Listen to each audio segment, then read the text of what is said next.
Well, as the pictures started coming out of the Prime Minister visiting the residence of the CGI for Ganpati Puja, the controversy also has broken out. Next morning onwards, everyone started talking about the fact that this is a blurring of the lines or the separation of power which has been enshrined in our constitution. The constitution does specifically talk about division of powers and separation of it between the judiciary, the executive as well as the legislature to ensure that that check and balance is maintained.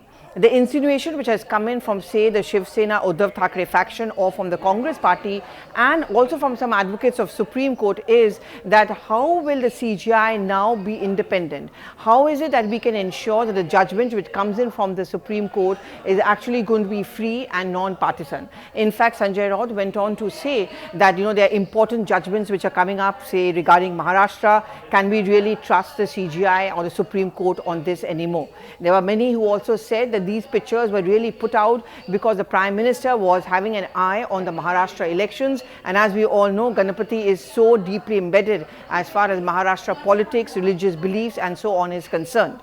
But there has been a counter which has also come in from the BJP, and that is of selective outrage. There have been instances which have been put up by the BJP in the past to show that when Sonia Gandhi was a UPA chairperson, or when Dr. Manmohan Singh was the Prime Minister, he had at public events, even on his residence, invited the then CGI Balakrishnan for an iftar party.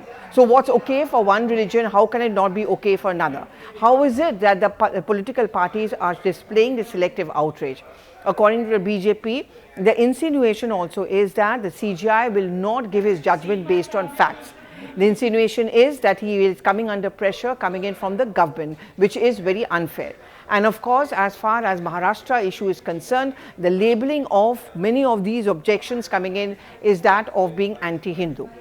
In fact, what is also being raised over here is that look at some of the judgments which came in from the Supreme Court. For example, calling the electoral bonds as illegal. At that point of time, the opposition parties had hailed this decision of the Supreme Court and had also patted the CGI. So the question which the BJP then is asking is, you never had a problem with the Chief Justice of India. The fact is the Prime Minister's visit was for a personal event, it was connected to a religious practice and it was also transparent, it was open, it was one which everyone was aware of. It was not indoors or in a huddled meeting and not something where a judgment was coming up in near future.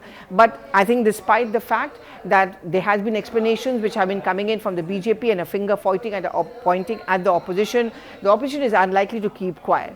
The fulcrum of the formation of India bloc has been on the grounds that every institution which is there to protect the rights of the people have been compromised.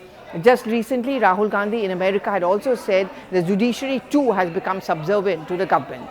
These are objections raised to it from the BJP, from many from the judiciary. But as those pictures are rolled out of Prime Minister at the Ganpati Puja, of course, politics over it is not going to end anytime soon.